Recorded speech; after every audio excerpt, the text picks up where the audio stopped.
Get ready because we are now going to have our first elimination of the night. Which of the 13 candidates will still have a chance for the crown? Let's find out. We will give out the first social media choice and the texter's choice. And award the winner of the Resiliency Challenge. The winner in these categories will automatically be part of our top 13. Ulitin ko, handa na ba kayo? Ako, handa na ako. And with that, let's start with social media choice.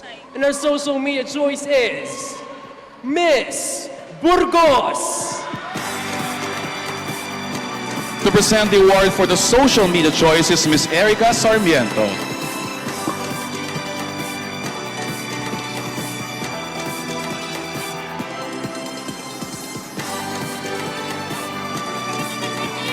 So this is the girl who has the most engagement on social media. Yeah, someone who is getting more likes, hearts, reactions, comments, and shares. Yes, exactly. So yun, nakita natin marami pasabog ang ating mga ladies from swimsuit to costume. Ikaw, anong favorite mo sa lahat ng social media posts? Ako, my favorite one is the Novel costume and design because as I said earlier, it promotes the creativity of Ilocanos, it promotes Abel, so it's like hitting two birds with one stone. For sure, and grabe, yun nga, it's a demonstration, it's a presentation, right? And with that, congratulations once again to our Miss Social Media, Miss Burgos. Let's give her a hand, ladies and gentlemen. And to award is one of our board of judges to award Equally Beautiful for our Miss Social Media. And you're now part of the top 13. Congratulations, Miss Burgos. Now, take your spot in the top 13 as the texter's choice, Miss Curimao! To present the award for the texter's choice is Mr. Bjorn Lau of Smart and Vertex Handy Phones.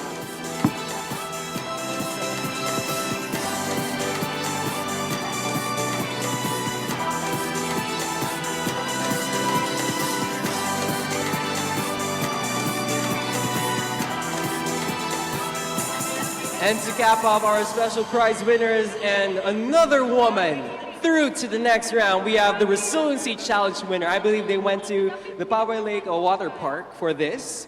And we have one winner. Sino kaya? Let's find out because you're in the top 13. Miss Solsona! To present the award for the Resiliency Challenge is Miss Latonia Murillo of Poway Lake Water Park.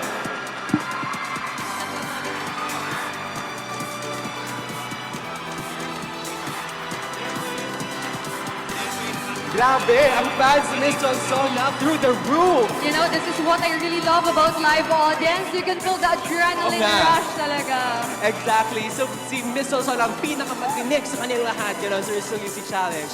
Ako rin parang gusto kong pumunta sa Poway Lake Water Park. So I'm gonna take this opportunity sa mga nanonood. Punta tayo. Kaya gano'n. Marami na akong promise sa banda.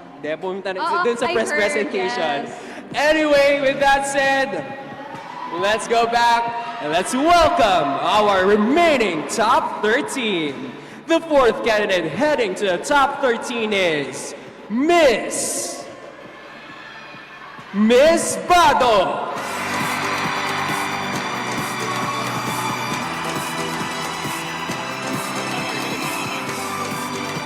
Hold on to your seats because the fifth semi-finalist is... Sino? The fifth semi-finalist is Miss Bangi!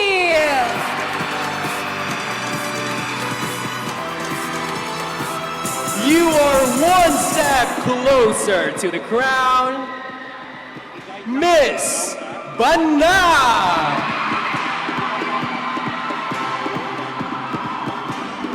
She is also heading to the semi-finals, Miss Batak City!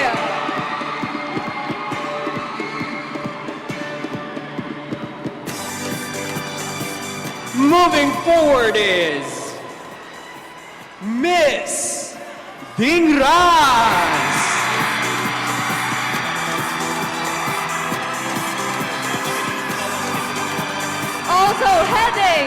to the next round. Okay. The crowd is so wild. Moving to the next round is the Walk City.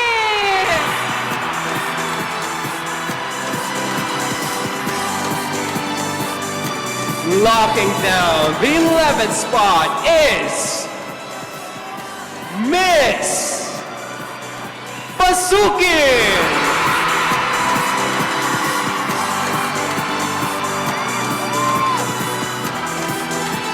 The next woman to advance to the semifinals is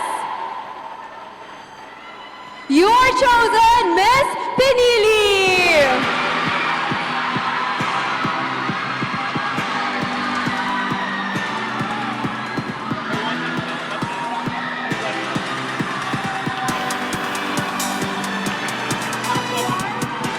Ilan na ang girls natin? We already have 11 on stage. And still in the running is Miss Sarat.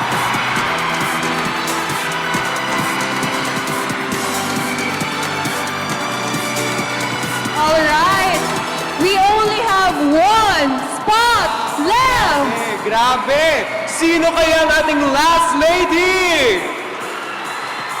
I'm looking at the backstage and I see a lot of deserving candidates, but we only have one spot left, and that spot goes to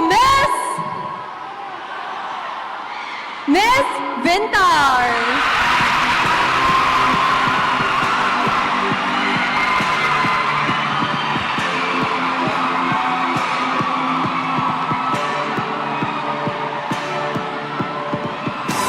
Kakailian, your top 13!